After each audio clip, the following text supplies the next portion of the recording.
much, if anything, can you take away from the fact that you did beat these guys early in the conference season? How much does it help to just be able to show guys a film where you played well and beat a really good team? Yeah, I think it means a lot. Obviously, we don't have a ton of conference wins, and when you beat a team, especially a team as successful as Wake Forest has been throughout the year, serves as confidence and as a boost. Our guys know these guys. We know how they intend on attacking us. We understand who their key players are, and the fact that we were able to, minimize the impact that they've had throughout the year, I think is a good thing for our group. What did you do well in that game? Because if I remember well, that was one of the more maybe complete games that you guys played. Yeah, I agree. I thought, watching it last night, it was like, wow, we had a lot of contributions from a lot of different guys. And so, we're going to need everybody that hits the floor tomorrow to play well again. We were able to force Alondis Williams, who's a fantastic player, to miss some jump shots. He's really good at getting to the rim, and we were able to limit, his opportunities around the basket. Different guys stepped up and guarded him well, Jared West, Dre Davis, and, we're going to have that same type of effort tomorrow in order to slow him down. Mike, obviously a trend has kind of developed as of late that this team has kind of struggled to close out in a few games down in crunch time.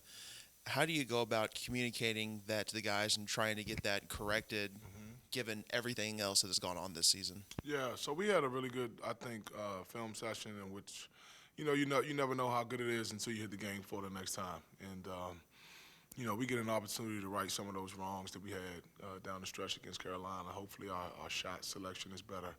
Hopefully the number of threes that we take is different. It's not necessarily minimal, but we talked a lot about the ball getting in the paint first before we just, jack threes, right?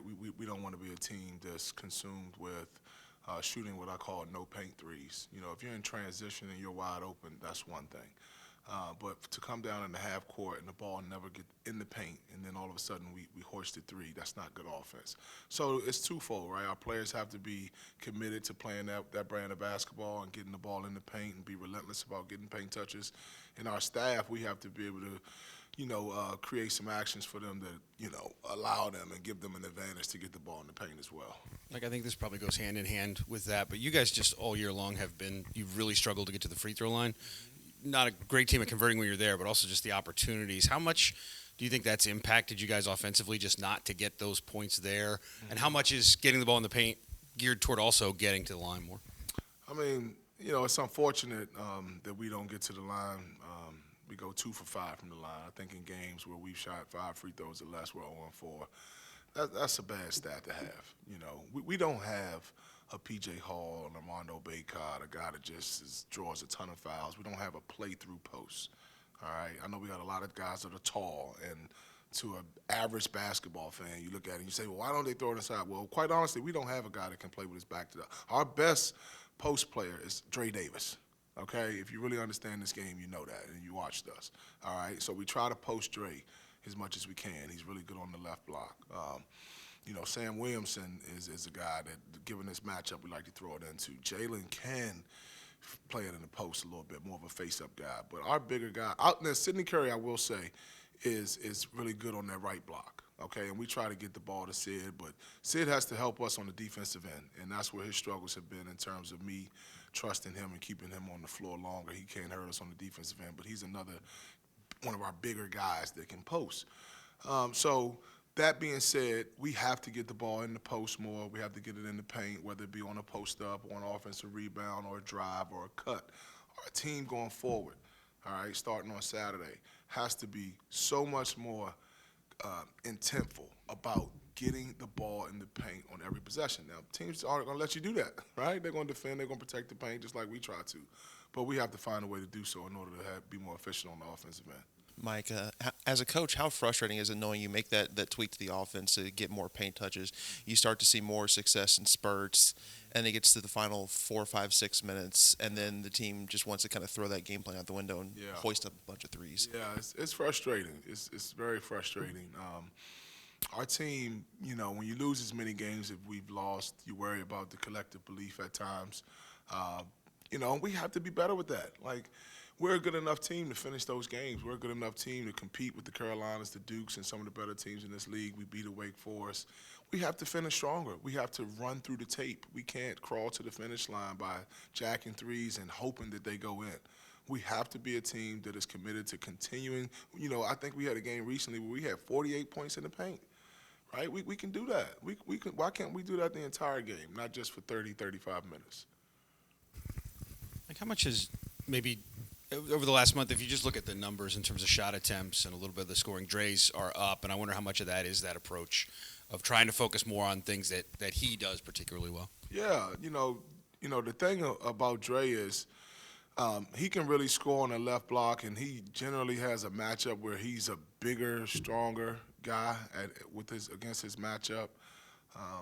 Sometimes when Sid is down there, he's battling a guy that's bigger or equally as strong as him. And with Dre, he can, he has a tendency to be going against a guy that's a little thinner and a little lighter and somebody he can back down and get to the rim. So I want him to score out of the post. I don't want his three-point field goal attempts to go up. I want those to be minimal. But I certainly want his field goal attempts around the basket to go up because he gives us a really good advantage down low. He looks, just like when you watch him play, he looks like he's given it all, like all the time. He just seems like he's really engaged when he's out there. Is that true of him, and has that stayed true even as you guys have struggled with the things you have? He's one of the more steady guys that we have on the team, without a doubt. He's, in essence, an everyday guy. Dre hasn't given our staff any issues throughout the year. He wants to win. He understands how to play the game the right way. He doesn't always, obviously make all of the plays. He certainly makes his share of mistakes. We all do. But his heart is in the right place. He's a coachable kid. He's a coach's son. His mom and dad raised him well. I think he gets it, a little more than even some of our other guys. And he's just been a steady force. And all of our guys are capable of being that way. We need everybody to finish strong these next few games. And we've had a pretty good rhythm since Miami. I know that we lose to Carolina, no excuse for that. I'm not in the moral victories. We have to finish the game, to your point, Matt, a lot better. We have to make better decisions. But I think since the Miami game, we had our sit down and we talked. The vibe has been better. Hopefully now that we've addressed head-on these threes, in particular late game, we can make that adjustment and find a way to get a couple victories before we get to Brooklyn. I am curious, with only 3 games left in the regular season, then you're running the ACC tournament, what is the message to this team, as the season is just about to wrap up? Yeah, the message is let's get better every day, one day at a time. We don't want to get too far ahead of ourselves. I've had the question asked about goals. All of that stuff was kind of thrown out of the window a little bit, right? When Coach left, I wasn't the head coach when those goals were set. All right, so we've had to reshuffle the deck, and so now our focus is to one day at a time. Let's improve. All right. Right now, our focus is get the ball in the paint more on offense. Let's have multiple paint touches before we get a shot attempt.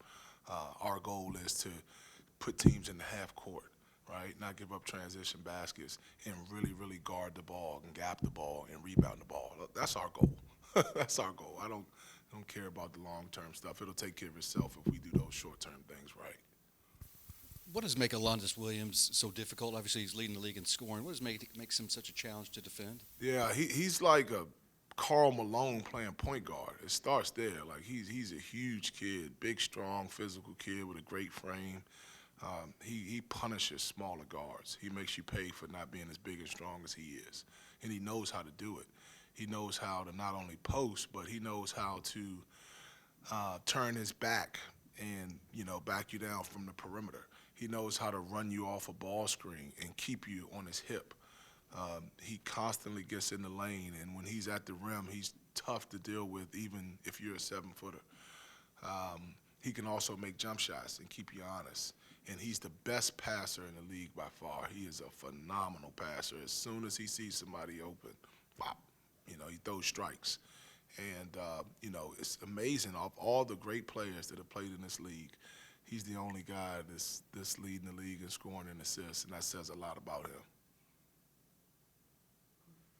Does it tell you something about opportunity? You hear all the time, the NBA is full of guys who could play in the right situation. He's like a good player at Oklahoma. But Yeah. here they've found something, they've unlocked something with it. Yeah, I mean, golly, Oklahoma, they're still a good program, I believe. I'm not sure how they're doing this year, but for them to lose Alondas Williams and Brady Manick, those are two really good players. Really good players. I mean, I got a lot of respect for both of those guys. So, yeah, it's amazing what he's done with his opportunity. I wish he would have stayed in the Big 12.